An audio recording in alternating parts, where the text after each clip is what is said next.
Hello friends, এটা আমাদের পিকনিকের ভিডিও। হ্যাঁ, অনেকটা লেট হলো ভিডিওটা দিতে, কারণ পিকনিকটা ছিল আমাদের 23শে জানুয়ারি মুকুন্দনগর ঘাটে পিকনিক স্পটটা।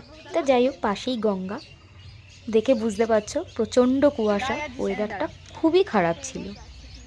তো যাই হোক, গঙ্গার ধার যেহেতু, তা হাওয়া তো প্রচণ্ডই ছিল। আমাদের পিকনিক স্পটটা দেখে কেমন লাগছে, ছোট্টখাট্টো হলেও বেশ সাজানো গোছানো ছিল।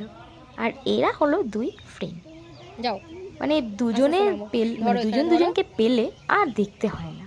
তো যাই হোক, তখনও কেউ এসে পৌঁছায়নি, এই আমরা আর ওই জিশানরা, মানে আমরা টোটাল 6 জন। তারপর যাই হোক, সবাই যখন আসলো, তারপর একটু বেরিয়েছিলাম এই গঙ্গার ঘাটটায় ঘুরতে, সবাই মিলে একটু গিয়েছিলাম। হ্যাঁ, একটা নৌকোকে দাঁড় করিয়েছিল, তো দাঁড় করিয়ে ওটার থেকে অনেক ফটোশ্যুট অনেক কিছুই হয়েছে।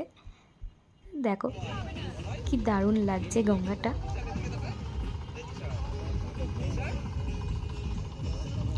এই সেই নৌকোটাকে দাঁড় করিয়ে এর ওপর আমরা সবাই উঠে ফটোশ্যুট করে, মানে খুব ভালো বলতে হবে, নৌকোর যে লোকটা ছিল কিছু বলেনি। তো যাই হোক, এইভাবেই মজা করে সারাটা দিন কাটিয়েছি।